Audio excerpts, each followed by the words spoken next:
And welcome to Cinetations, where we see if a certain cinema holds up to our expectations. Ooh. So, last week was terrible. Top movie number one.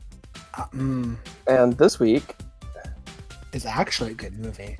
Wait, what?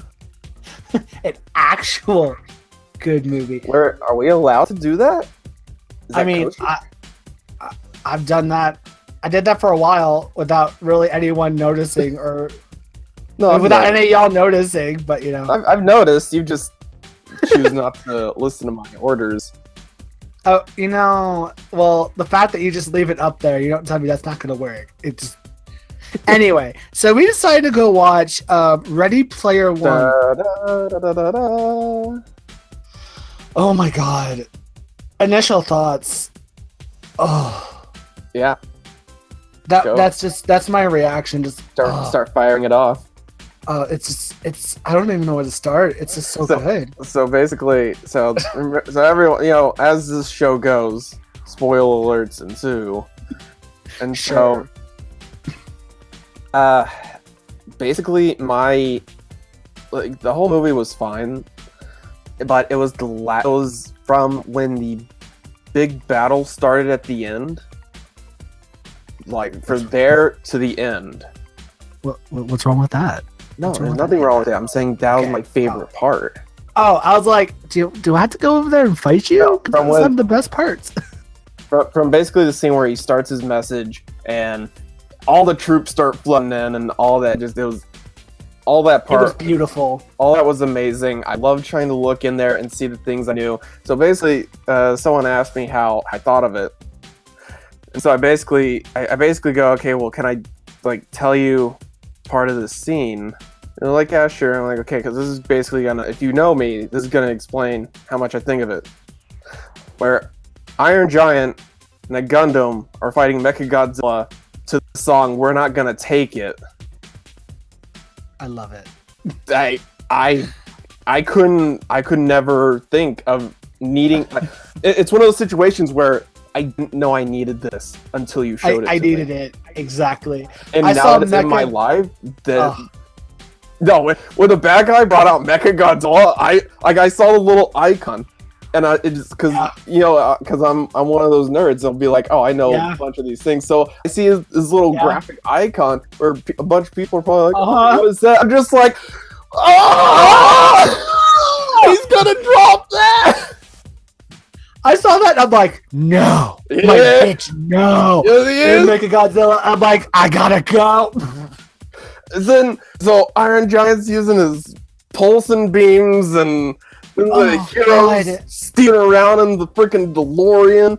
And the cherry on top, bitch, was the Gundam. I was like, yes. He's sitting there waiting the whole time. It's like, I'm gonna be a cool kid here. Watch this. Oh my god! I saw a Gundam. I'm like, yes. Spielberg, I didn't know I needed that. I love because all these people in this world are people who have been fighting and killing each other for years, and now they're all coming as one. And I just love the part they're driving through, and they shout out, "I need a weapon," and someone's like, here's this weapon, and someone's like, here's this weapon, and it's just like, I love the gamers coming together thing. So let's backtrack a little bit. So no, because this is the best part. So they have no idea what the hell's going on at this point. So this is the very end. So the whole movie, Ready Player One, is about a futuristic society that's futuristic, but at the same time, the society's gone backwards in like major poverty, and it's not as flashy as people think it's going to be.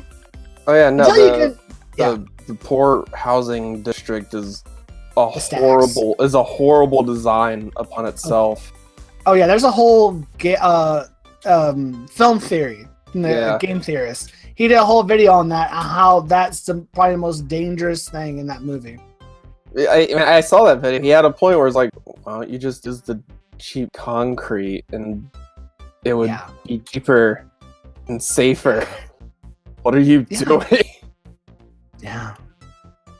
But the movie's about future society where life is shit. So it's about the parts where I could connect with, where it's like the meeting people online, building this friendship, getting into the world, and the whole like the person on the other side isn't some top tier model. Yeah. Like I liked how it felt closer to real, and I could understand the characters and the passion that drove everybody. Oh, I love the characters. It's so good. Because I related so hard. Yeah, like it felt good because like life was shit, so they need that escape, and that's the point of gaming today. I know it's not just about the gaming, but like that was a big cornerstone of it.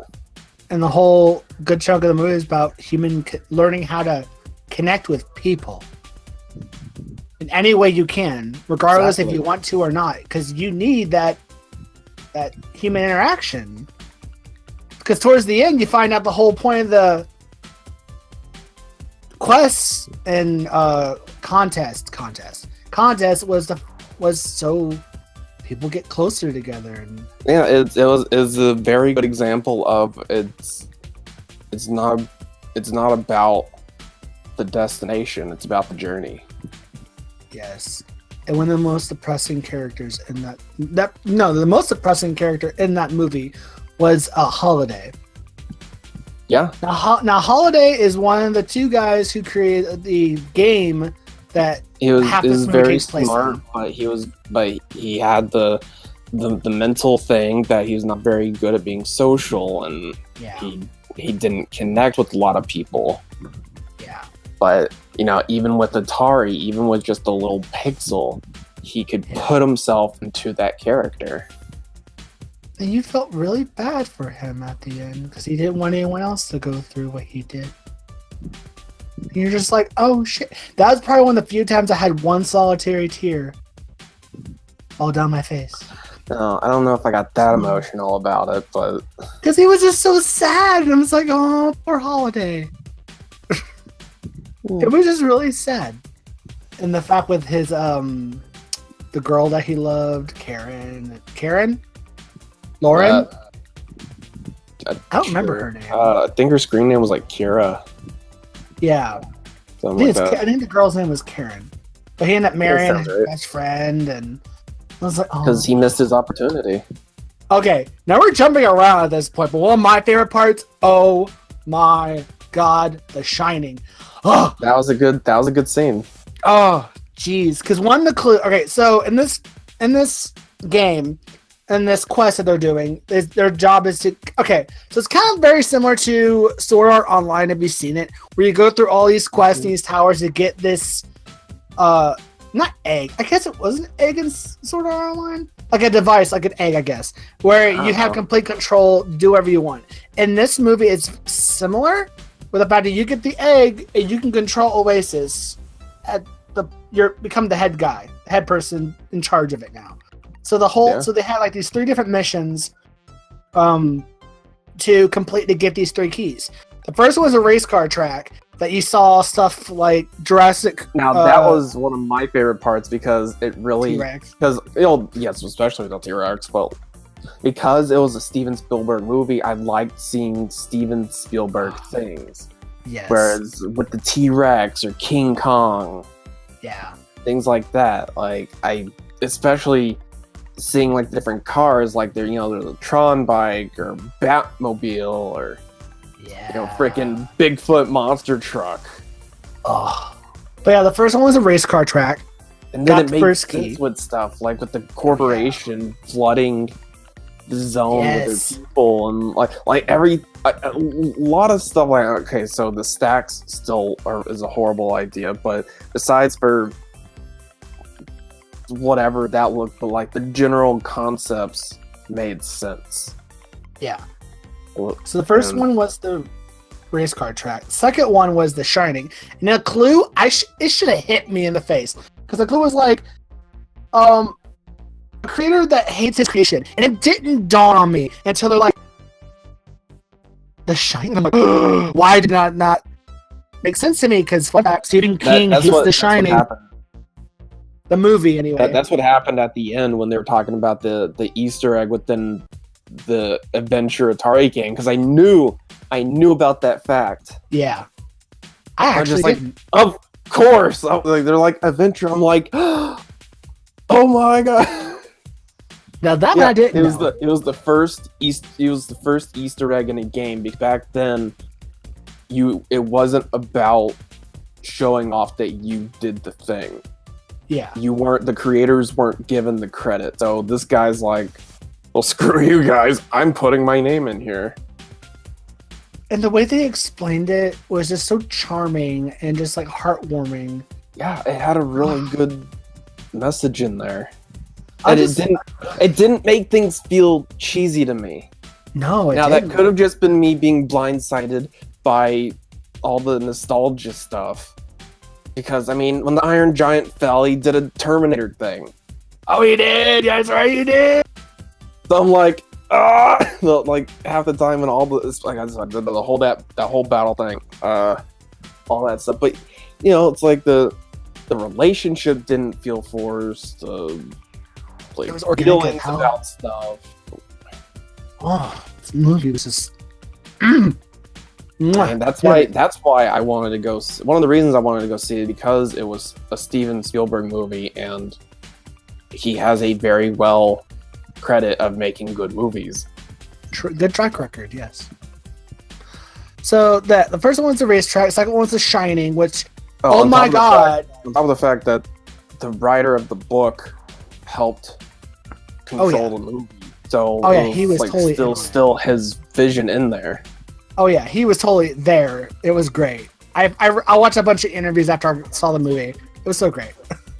So in The Shining, they walk around the hotel. There's like, what? And it's funny because one of the characters did not ever watch The Shining, so he's walking around not knowing anything and sees the twins like, come play with us, Danny. And everyone in the audience is like, girl, don't. But he does. He's like, don't do it. And he goes to the elevator. And the twins go into the elevator, and then he goes up, hey, don't go, and presses the elevator, and everyone in the audience knows what's going to happen. The blood coming out of the elevator. And then I also like the room 237 scene. Oh, that with the woman. Now, and then the part with the touchy suit thing, and they're dancing and kind of close. I was getting like, I don't know about this scene. I saw that. I'm like, she's feeling around. She did. She felt. Get in there. She felt it. That's right. Yeah. She did. She sure did. I mean, good for them, but.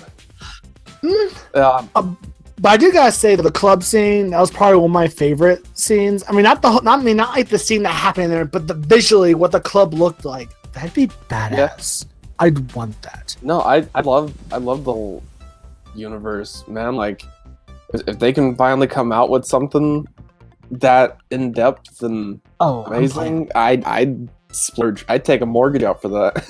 Oh hell yeah! I'd take two. I'd end up in the staff. Worth it. Worth it. But so yeah, Shining was great, and then the last one was the Adventure, and of course the final battle, and just the battle was so good because that speech was just like yes, preach, and then tons of people like came down the mountain, kind of like I instantly thought of Mulan and the Huns just running down the mountain. I was like, yes. I really loved. So one of the big plot pushes was that he had his password. The main villain had his password to his system right in his chair, which didn't seem like a bad plot device to me because it's what people do. If you go to a normal business person office, there's sticky notes and things everywhere. So all he needs is just that one, and it's like, why would anyone be in his office to care about it anyways? So I could totally see him completely forgetting about it when he let the main guy in. Yeah. It's like when I actually think about it, I'm like, okay, this isn't a bad plot point. It blended in very well. The only issue I'd have with it would be him actually being able to remember the password. But he seems like that character seemed like a type of person jury-rigged his own. Yeah, I mean, jury-rigged his own game room. I think he could remember a couple letters and some numbers, but this movie is so charming and just so lovely, and the ride was beautiful, and the animation. I don't know what studio he used to animate everything, but they need more work because their stuff was just breathtaking. I wish I saw this in IMAX in 3D, because I think in 3D would have been fantastic. Yeah, I saw it in the 3D. You did? Yeah. How was it in 3D? I mean, I thought it was fine. I don't think the 2D would have taken it. I don't think it would have gained or taken away anything between being in 2D and 3D. I saw it in 3D. I mean, I saw it in 2D, and I'm like, this be like in 3D. Anyway, that's a side topic, because that's actually a good idea. But this movie is just so good, and it I don't know about you, but it gave me, as a creative person, watching that, it really just gun-ho the creativity, inspiration, and shit. That I'm like, you know what? I actually want to do shit. This movie was amazing. I'm gonna rate it a 10. Actually, I will agree with you. You know what? No. I'm gonna give this one an 11. Because it wasn't just a 10. Story, character development was actually good. Because I appreciated it didn't do a lot of the real life stuff, because you came for the in-game stuff. Also, it did enough to push the character as a player, but keeping up with the excitement. Like, it didn't, even in their learning about the stuff, like, it wasn't just a boring, like, oh, okay, now they have to figure out the next clue. Yeah. Because, like, I like when you can keep the excitement going while doing the character development. I was totally excited to see where they were going to go next. And the plot twist, kind of, with the butler for the not butler. Yeah, the butler. It was the curator. Yeah, that twist that they with the curator, I was just like, yes. That was pretty good. I did not see that coming. Oh yeah, and one of the big things that really kind of confused me, but I didn't think they really had to explain it, was the very end when he met the creator. Yeah. He told the main character told him, "You're not an avatar, are you?" And he's like, "But is Holiday dead?" And he's like, "Yeah." And I'm just like, "What are you?" And then he's just like, "Peace out." I was happy with the fact that they did not explain that. Yeah, I was okay with that, because it was interesting. Because when he brought that up, you look at him and you go, "Okay, yeah, this guy doesn't have the same complexion or data effect." Or acts like he's an avatar or whatever. Yeah, it's a basic AI situation when you just think of the basis of it, but with how much there is put in there for it to be able to give like certain responses, yeah, it really added to the effect of just like, oh. I don't know. It tugged at the heartstrings a little bit when he said. Well, because I was sitting there looking at it at some parts, kind of practically, like literally, where whenever he's asking it questions or whatever, I'm sitting there going, okay, every time this thing speaks back, that was a pre-programmed response. But it couldn't have been. It was either that, or he somehow managed to make a smart enough AI that sounded good and could create its own sentences. Or maybe he just put himself into the game, or his soul ascended into the game. He just downloaded his brain into it. I mean, why not? And But I like the mystery of never knowing. yeah, Happy with it was that. it was him. That's Yeah. all you needed to know. Yeah, I loved it. So just charming and just tugs at the heartstrings, and you're just like, So my rating for it, 10 out of 10. 10 out of 10. Favorite Spielberg. Favorite I'm giving him 11. movie. Favorite Spielberg movie. Period. Just good for him. And now I can't wait for the next movie his production company's releasing. It's the Clock Inside the Walls with Jack Black and Kate Blanchett. I don't know. It was a trailer in front of the Ready Player. We got there. Past a lot of the trailers.